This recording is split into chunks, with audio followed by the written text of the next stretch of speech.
My name is Maya, and I am 28 years old. Until very recently, I would have described my family as slightly difficult, but manageable. The kind of family where tension simmers quietly under the surface, never quite boiling over. The kind where you learn early how to keep your expectations low and your reactions even lower. I believed that right up until the day my younger brother got married. My brother Jamal is 25. Growing up, he was always the center of gravity in our household. If something went wrong, it was explained away. If something went right, it was celebrated loudly. I was the older sibling, which meant I was expected to be steady, responsible, invisible when necessary. I learned how to do things on my own because no one ever seemed to worry whether I was being supported. Before we continued, if you're still here, write in the comments. Where are you watching us from? I'll read every message. That pattern never changed. It only got more subtle. So when Jamal announced his wedding, I told myself not to read into anything. It was his day, his life, his moment. I didn't expect to be in the spotlight. I just wanted to show up, sit with family, smile politely, and leave without tension following me home. The first sign came quietly. I wasn't asked to be part of the wedding party. At first, I didn't take it personally. Not every sibling stands beside the bride or groom. But then I noticed who was included. Jamal's college friend, his coworker, someone he met less than a year ago. Even a distant cousin's partner. People I barely knew were suddenly essential to the ceremony. I told myself it didn't matter. Then came the seating chart. The venue was elegant, warm lights reflecting off glass and polished floors. I walked up to the table near the entrance where name cards were arranged alphabetically. I scanned slowly. Parents, aunts, cousins, friends. My name wasn't there. I checked again. Then once more, carefully, as if I had simply overlooked it. Still nothing. I waited until the line behind me grew uncomfortable, then stepped aside and approached one of the event staff. She glanced at her tablet, frowned slightly, then forced a smile that didn't reach her eyes. "Oh, you're right this way."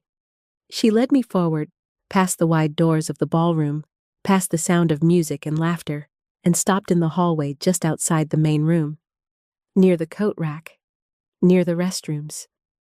A small table sat alone against the wall, neatly set, almost apologetic in appearance. "This is your seat," she said softly. For a moment, I actually smiled. I thought it had to be temporary. A mistake. Something that would be fixed once the reception officially started. I asked her if she was sure. She nodded. That was when it sank in. I wasn't seated with family. I wasn't even seated in the room. I stood there for a long second, listening to the muffled music through the doors, feeling the cool draft from the entrance brush past my legs. I took a breath, straightened my dress, and decided to ask the one person who could explain this. My brother. I found Jamal near the front, laughing with his bride, Belle, who was glowing in white and gold. When they noticed me approaching, her smile sharpened slightly, like she already knew why I was there. I asked calmly, "Can you tell me why my seat is in the hallway?" Belle answered before Jamal could. She tilted her head, lips curling into something close to a smirk, and said, very clearly, "Only close family gets a table." And in that moment, I understood something important. This wasn't an oversight. This was a message. For a second, I thought I had misheard her. The words were simple, delivered lightly, almost casually, as if she were commenting on the weather instead of redefining my place in my own family. Jamal didn't say anything. He didn't look surprised either. He just shifted his weight slightly and avoided my eyes. I waited for him to correct her. He didn't. "Close family?" I repeated, keeping my voice steady. "I'm your sister." Brielle smiled again, that same controlled smile that never reached her eyes. Of course, she said. But seating was limited. We had to prioritize. I glanced past her into the ballroom. I could see empty chairs being adjusted, glasses being placed, servers moving between tables. Limited wasn't the word that came to mind. Jamal finally spoke. It's not a big deal, Maya. It's just a seat. Just a seat. Just a hallway. Just a quiet way of being pushed aside. Our mother appeared beside us then, drawn by the tension. She placed a hand on Jamal's arm and looked at me with that familiar expression. Half concern, half warning. Please, don't do this right now, she said softly. It's his wedding day. I hadn't raised my voice. I hadn't accused anyone. I had only asked a question. Still, somehow, I was already the problem. I'm not trying to cause anything, I said. I just want to understand why I'm not sitting with the family. Brielle let out a small laugh. You don't really come around much anymore, she said. You've got your own life. It's different now. Different. That word again. The same word people use when they want distance without admitting it. I nodded slowly. So that's it? She shrugged. It's not personal, but it was, and we all knew it. I looked at Jamal one more time. He met my gaze briefly, then looked away. That was answer enough. I walked back toward the hallway table alone. The coat rack stood beside it, heavy with jackets and scarves. Guests passed by without noticing me, heading toward warmth and music while I sat just outside of it all. I told myself I could handle it. I had handled worse. Years of being overlooked had taught me how to sit quietly with discomfort and pretend it didn't matter. But as I sat there, listening to laughter through the doors, something shifted. This wasn't about ego. It wasn't even about respect. It was about being told, very clearly, that I didn't belong. A server stopped briefly and placed a glass of water in front of me. She hesitated, then gave me a sympathetic look before moving on. I wondered what she thought, what anyone would think, seeing a single table in a hallway with one person sitting at it. I took a slow sip and let my eyes drift toward the open doors. And that was when I realized something else. Brielle wasn't uncomfortable at all. She was watching me. Every now and then, her gaze flicked toward the hallway, checking to see if I was still there. Still sitting. Still accepting it. That was when I understood this wasn't just exclusion. It was intentional, and I wasn't sure yet what I was going to do about it. But I knew one thing. I wasn't going to quietly disappear. I stayed where I was for a while, longer than I probably should have. Not because I didn't know what to do, but because I needed time to understand what I was feeling. It wasn't anger, not yet. It was something quieter, heavier, the kind of realization that settles in slowly, the kind that forces you to revisit years of small moments you once dismissed. Holidays where my presence felt optional. Conversations that stopped when I entered the room.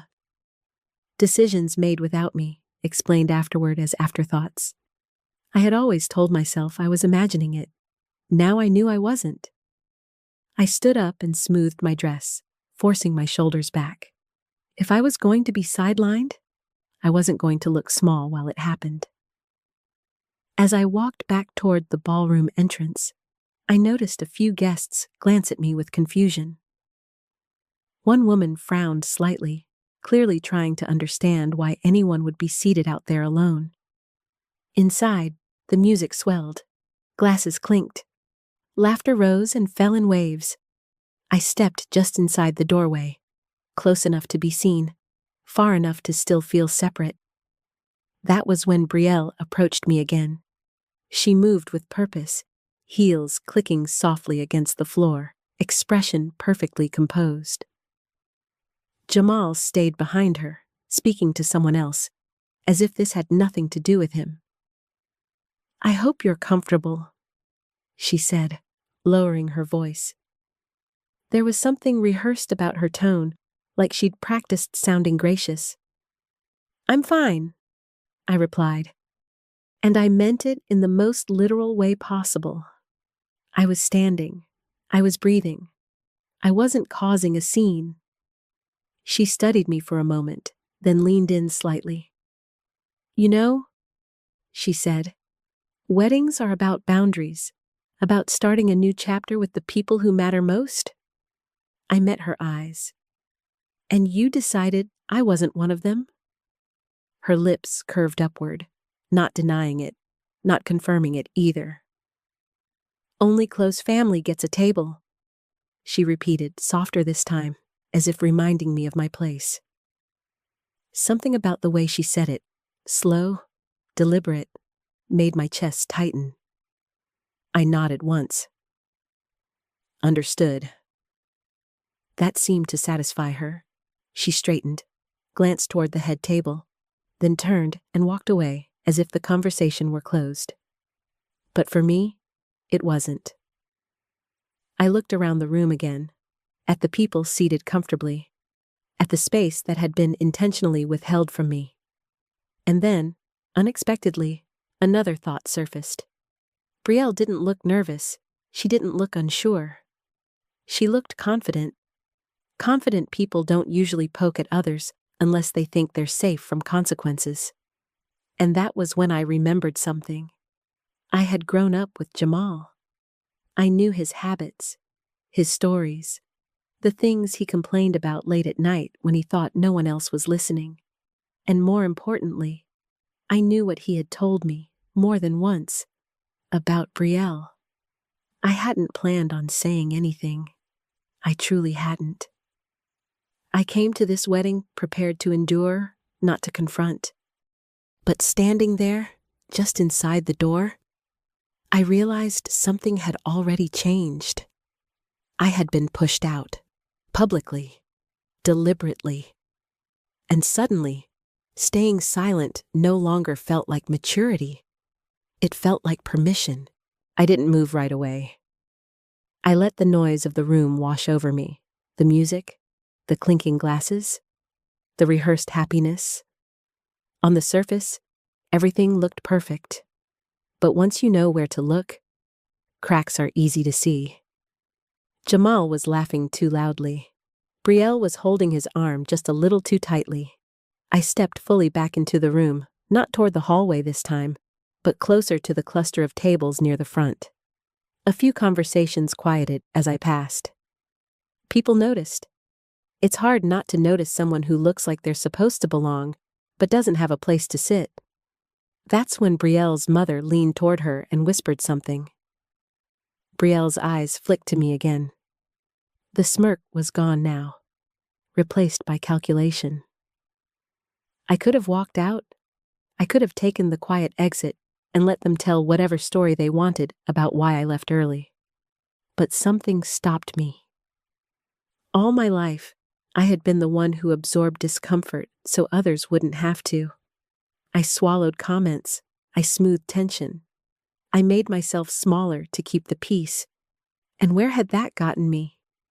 A table in a hallway. I approached the edge of the head table and paused. Jamal finally noticed me then. His smile faltered. "Maya," he said, "what's going on?" I kept my voice calm, almost gentle. "I just wanted to clear something up." Brielle stiffened beside him. "You said only close family gets a table," I continued, glancing briefly at her, then back to Jamal. "I just want to understand when I stopped counting." A few heads turned. The people closest to us leaned in, pretending not to listen while catching every word. Jamal opened his mouth, then closed it again. He looked at Brielle, waiting for her to speak. She did. "We've been over this," she said, her tone sharper now. "This isn't the time." "I agree," I said. It would have been better to talk about it before seating me next to the coat rack. A ripple of quiet spread through the table. Someone cleared their throat. Someone else shifted uncomfortably in their chair. Brielle's cheeks flushed. "You're being dramatic." "No," I replied. "I'm being specific." That was when I noticed it. The way her eyes darted around. The way her posture changed. She hadn't expected me to say anything. She had expected me to accept it. And suddenly, I realized something else. This wasn't just about me. This was about control. Brielle wanted to establish it early, on her wedding day, in front of everyone. She wanted to show where I ranked in this new version of the family. The problem was, she assumed I would play along. She assumed wrong. I took a slow breath. "I don't want to disrupt anything," I said evenly, "but I won't pretend this wasn't intentional." The room was very quiet now. Jamal finally spoke, his voice low. "Can we talk about this later?" I met his eyes. "We already are." And somewhere behind us, I heard a chair scrape against the floor as someone stood up, drawn in by the tension. The attention was shifting, and once it starts, it's hard to stop. The silence stretched longer than anyone expected it to. Long enough for people to stop pretending they weren't listening. Long enough for the music to feel too loud, then suddenly too quiet when someone near the DJ turned it down. Brielle was the first to recover. She let out a small laugh, the kind meant to signal that this was nothing, that I was overreacting. "This really isn't appropriate," she said. "Today is about Jamal and me."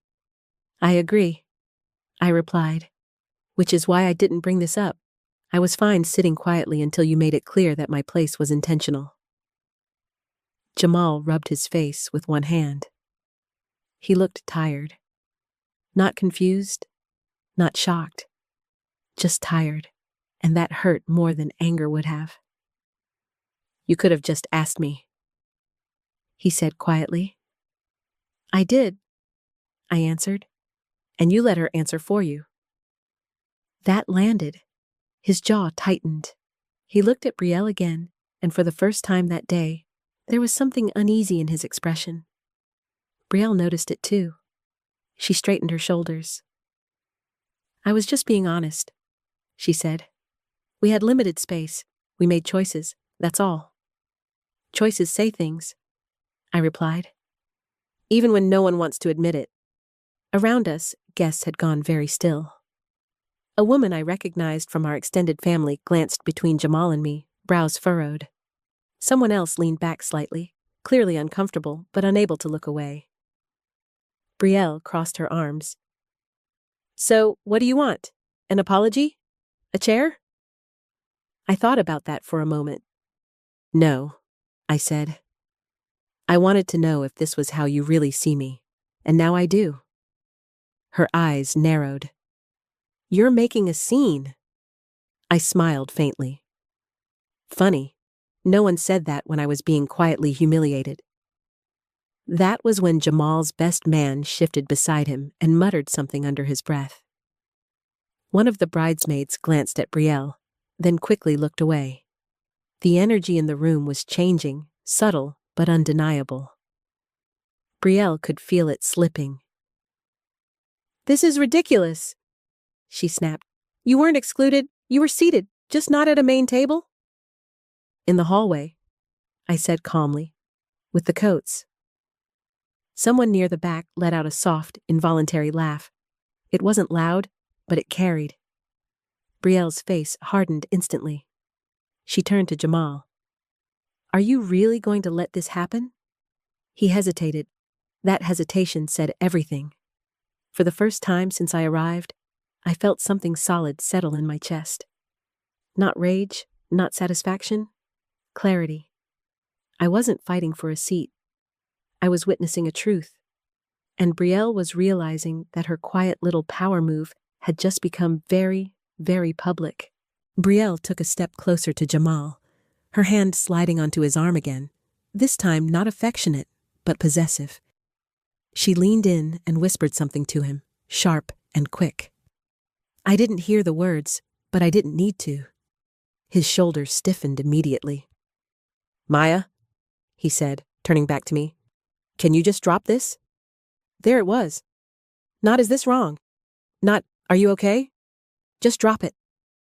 I nodded slowly. I already did, I said, back when I sat down where you put me. That answer didn't please either of them. Brielle exhaled sharply. You're acting like we committed some huge offense. You didn't forget my seat, I replied. You chose it. She opened her mouth to argue again, but someone else spoke first. I'm sorry. A woman's voice cut in, hesitant but clear. One of the bridesmaids. She looked uncomfortable, eyes flicking between Brielle and me.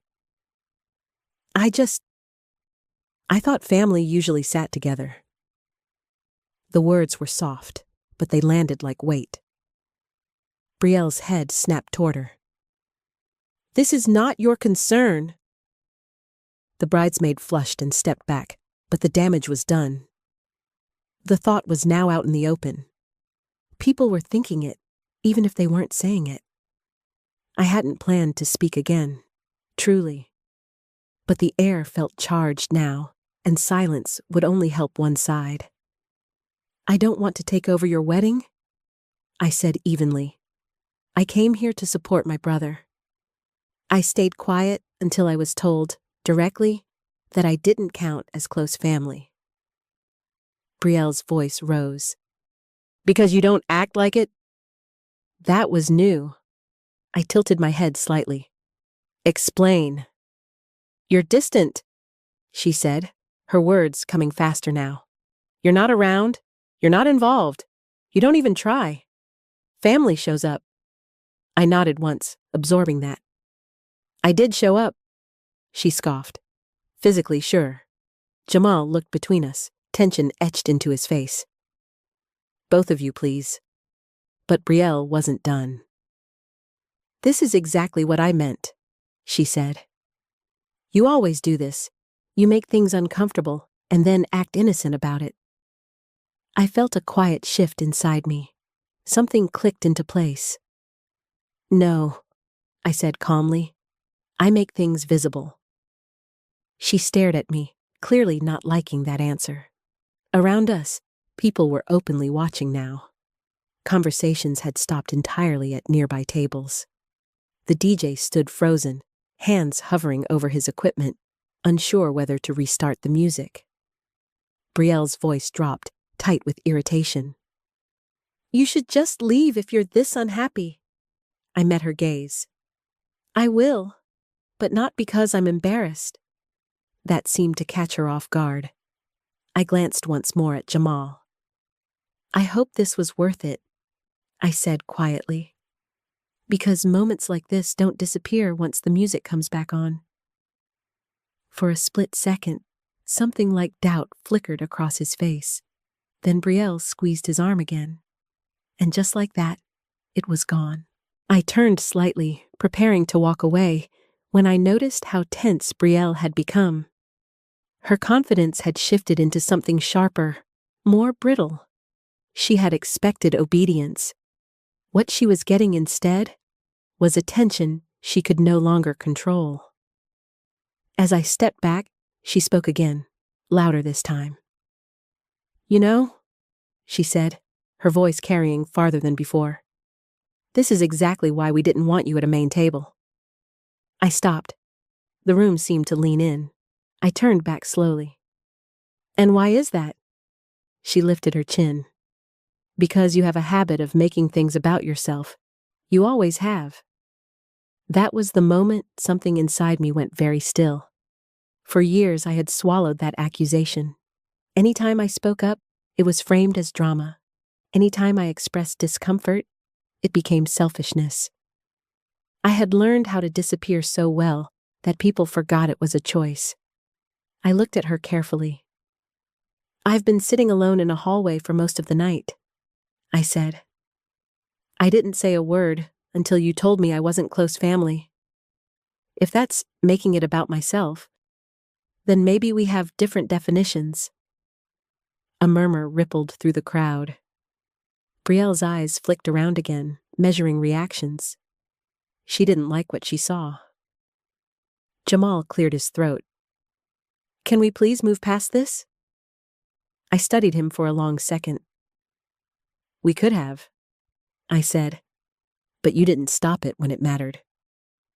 His shoulders sagged slightly. He didn't argue. That silence was louder than anything else. Brielle laughed again, but this time it sounded forced. This is ridiculous. People are staring. They started staring when you decided to seat me like a problem instead of a person, I replied. Someone near the back shook their head quietly. Another guest leaned toward their partner and whispered something I couldn't hear. Brielle's face flushed deeper. I was trying to protect the atmosphere. No, I said. You were testing boundaries. She stiffened. Excuse me? You wanted to see how much you could get away with, I continued, my voice calm, almost conversational. You wanted to see if I would accept being minimized in public. Jamal looked sharply at her now. Brielle! She cut him off. Don't. That single word did more damage than she realized. A few people exchanged looks. The bridesmaid who had spoken earlier stared down at her hands. Someone at the edge of the room shifted their chair, clearly uncomfortable. Brielle had lost the room, and she knew it. She turned back to me, eyes cold. If you're done, you should go. I nodded. I am done. But I wasn't finished. I took a step toward the exit, then stopped again. Not because I wanted to prolong the moment, but because something important had just surfaced in my mind. Brielle had been very confident tonight. Confident enough to humiliate me openly. Confident enough to assume I would stay quiet. Confident enough to think there would be no consequences.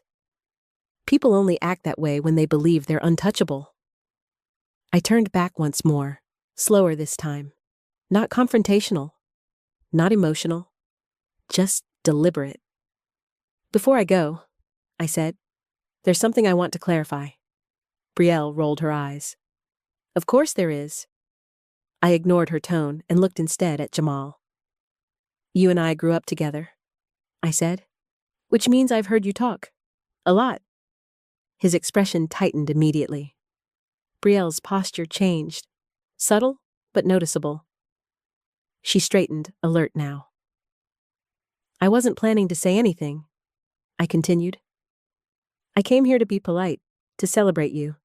But since we're being honest tonight, I think it's fair to stop pretending. What are you talking about? Brielle asked sharply. I turned to her, meeting her gaze evenly. You know how you said only close family gets a table? She nodded, chin raised. I smiled faintly. It's interesting, because Jamal has spent months telling me how stressed he was about this wedding, especially about how certain people might behave. Jamal swallowed. Maya. I kept my eyes on Brielle. He was worried about speeches, about appearances, about comments being made that might ruin the vibe. Brielle's smile vanished. That's not true. I shrugged lightly. Those were his words. He said he hoped no one would make things uncomfortable, that some people had a habit of drawing attention to themselves. A hush settled over the nearest tables. Brielle's eyes flicked to Jamal. Did you say that? He didn't answer right away. I continued gently. He also mentioned how hard it was for him to keep the peace at home. How exhausting it was to constantly smooth things over. How he felt like he was always walking on eggshells. That one landed. Brielle's face hardened. You're lying. I finally looked at Jamal again. Am I? He looked away. The reaction around us shifted instantly. People weren't just watching anymore. They were connecting dots. Brielle's confidence cracked just enough for irritation to seep through. This is inappropriate. I agree, I said. But so is seating me in a hallway and calling it family policy. Her jaw clenched. You're trying to embarrass me. No, I replied calmly. I'm explaining why your words mattered. For the first time that evening, Belle looked uncertain. And uncertainty, once exposed, has a way of spreading. Belle took a sharp breath, the kind people take when they're trying to keep control of their voice. You're twisting things, she said. You're taking private conversations and turning them into drama. I nodded. That's one way to see it. Jamal finally spoke, his voice low. Maya, stop. I looked at him, really looked at him. You asked me to drop it earlier, I said. I did. You didn't. That landed harder than anything else I'd said. Belle turned fully toward him now. Is any of this true? He hesitated, just for a moment, but that moment was enough. It's not like that, he said. I was just stressed. I didn't mean. She pulled her arm away from him. The gesture was small, but the shift was obvious. So you have been complaining about me, she said. Jamal's mouth opened, then closed again. I vented. Everyone vents. About me, she repeated, to your sister. Around us, the room felt frozen. People were openly staring now. No one was pretending anymore. I spoke again, carefully. He told me you hated feeling judged, that you were worried people would criticize your choices, that you were afraid someone might make it all about themselves. Belle let out a short, humorless laugh. Wow! She looked at Jamal with something close to disbelief. So this is what you think of me? That's not what I said, he insisted. But you said something. She shot back. I took a step back, giving them space. I wasn't here to fight their battle. I had already said enough. Belle turned to the nearest table, then back to us. So let me get this straight, she said loudly. I'm the villain because I didn't want negative energy at my wedding? No one answered. Silence can be devastating when you're expecting support. She turned back to me, eyes sharp. You enjoyed this. I considered that honestly. No, I said. I didn't enjoy any of it, but I won't pretend it didn't matter. Her gaze flicked to the hallway, to the small table still sitting there, empty now.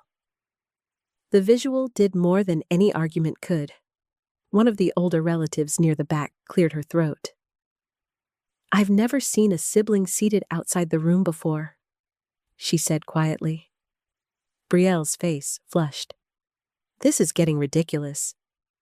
Jamal looked shaken now, not angry, not defensive, shaken. I think we need a minute, he said to Belle. She stared at him. You're choosing this? I'm choosing to talk, he replied. That distinction mattered more than he realized. I took another step back. I'm going to leave, I said. Not because I was asked to, because I've said what I needed to say. No one stopped me this time. As I turned toward the exit, the tension behind me felt heavy, unresolved, and very public. And I knew something else, too. The wedding wasn't going to simply continue like nothing had happened. Some things, once exposed, refused to stay buried. I walked toward the exit slowly, aware of every step, every glance that followed me. The music hadn't started again. No one tried to stop me. That silence stayed with me all the way through the doors and into the cooler air outside the ballroom. Once I reached the hallway, I paused beside the small table that had been assigned to me. The glass of water was still there, untouched now. The place card with my name sat neatly in front of an empty chair. For a moment, I just looked at it. It struck me how deliberate it all had been. The placement, the wording, the confidence with which Belle had said what she said.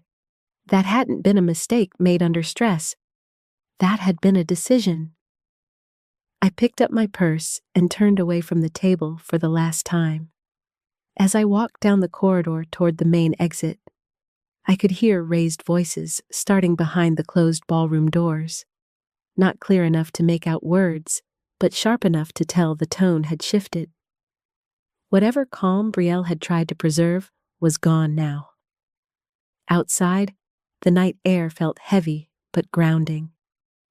I took a deep breath and let it out slowly, like I'd been holding it in for years without realizing. My phone buzzed almost immediately, a text from my mother. "Why would you do this tonight?" I stared at the screen for a long moment, then locked the phone without responding. I wasn't ready to explain myself to someone who had watched me be sidelined my entire life, and only noticed when I finally stopped accepting it. I had barely reached my car when another message came through. This time from Jamal. "Can we talk?" I leaned against the driver's door, eyes closed, phone resting loosely in my hand. Part of me wanted to ignore it. Part of me knew this conversation had been overdue for a long time. "Not tonight," I typed back. "You made your choice tonight. We'll talk later." There was no reply. As I drove away from the venue, the lights in my rearview mirror grew smaller.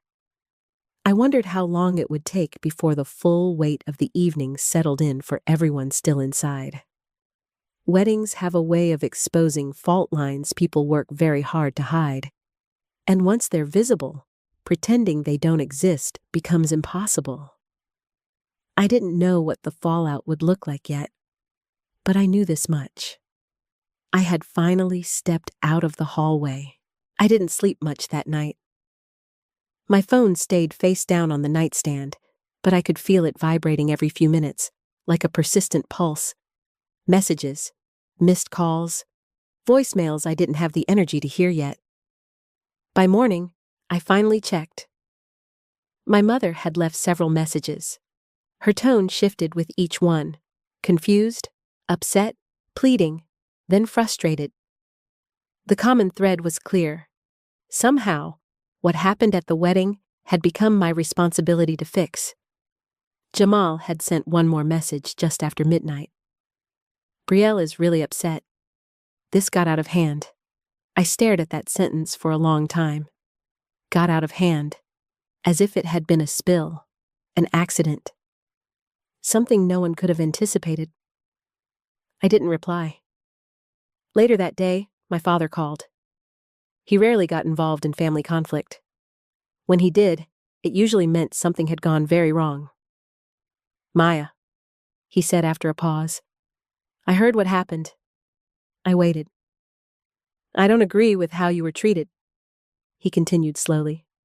"But the timing? There's never a good time to be told you don't count," I replied quietly.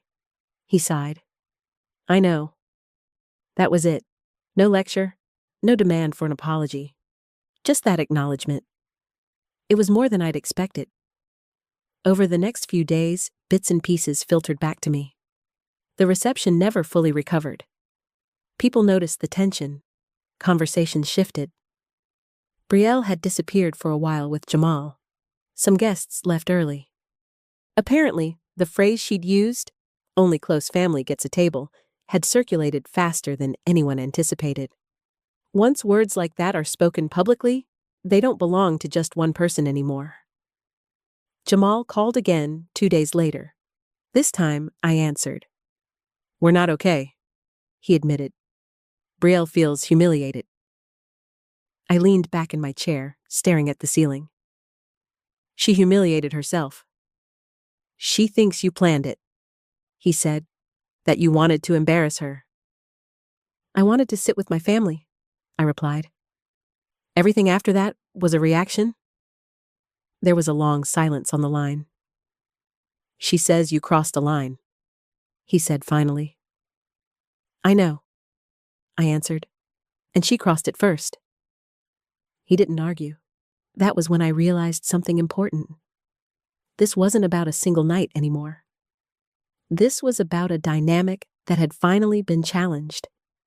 And once challenged, It couldn't simply return to what it was before. Over the next week, the story of the wedding shifted depending on who was telling it. In my mother's version, emotions ran high and misunderstandings happened. In Brielle's version, I had deliberately sabotaged her day. In Jamal's version, everything had spiraled before he could stop it. No one mentioned the hallway table unless I brought it up. That omission told me everything. Jamal came by my apartment a few days later. He looked exhausted, like someone who hadn't slept enough but hadn't rested either. We sat across from each other, the silence heavy but not hostile. "She wants you to apologize," he said eventually. "For what?" I asked. "For embarrassing her, for bringing private things into public." I folded my hands in my lap. "Does she want to apologize for saying I wasn't close family?" He looked down. "She doesn't think she needs to." "That's the problem," I replied. He rubbed his forehead. "She says if you just admit you overreacted, we can all move on." I shook my head slowly. Moving on without accountability just means it happens again. Maybe not to me, maybe to someone else. He didn't respond right away. When he finally looked up, his expression was conflicted. I didn't realize how bad it was until everyone started talking. "That's usually how it goes," I said. "Silence protects patterns." When he left, nothing was resolved. But something had shifted. He couldn't unsee it now, and neither could I. For the first time in a long while, I didn't feel guilty for holding my ground. Weeks passed. The calls slowed. The messages became shorter, more careful. Family gatherings were postponed. No one wanted to be the first to bring everything back into the open. I heard through relatives that Brielle was still angry. Not loud anger, controlled anger, the kind that waits. She told people I was difficult, that I'd always been distant, that I didn't understand boundaries. I didn't correct the narrative. I had spent too many years explaining myself to people who only listened when it benefited them. Jamal and I spoke occasionally, cautiously. Our conversations stayed on the surface. Work, weather, neutral ground. But underneath it all, there was a question neither of us asked out loud. What does family mean when it's conditional? I thought about that a lot, about how easy it is to mistake tolerance for peace, about how often women are taught that grace means silence. I had lost my seat at a table that night, but I had gained clarity, and clarity has a way of rearranging priorities. A month after the wedding, my mother invited me to coffee. She looked older than I remembered, not physically, but in the way people do when they're forced to confront something they've avoided for years. "I didn't realize how alone you felt," she said quietly. I stirred my drink without looking up. "I didn't either, not until it was obvious." She nodded. "I should have said something that day." "Yes," I replied, not harshly, not gently, just honestly. She reached across the table and squeezed my hand. It wasn't an apology, but it was a start. I didn't know what my relationship with Jamal and Brielle would look like in the future. Maybe it would heal, maybe it wouldn't. Some damage doesn't reverse neatly. But I knew this much. I would never again accept a seat in the hallway of my own life. Time has a way of settling things into their proper places. The wedding became a story people stopped retelling. Jamal and Brielle settled into their marriage, carrying with them the consequences of that first public test. I stayed where I was, steady, no longer bending to keep things comfortable for everyone else. I didn't regret speaking up. If you listened to the end, thank you. It means more to me than you know. And before we finish, please subscribe to the channel and leave a like. It really helps our channel grow and allows us to release new stories every single day. Sometimes, the moment that changes everything isn't loud or dramatic. Sometimes it's the quiet decision to stand up, walk away, and refuse to be placed where you don't belong.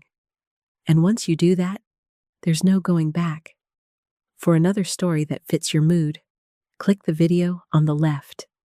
To hear the latest one, choose the video on the right.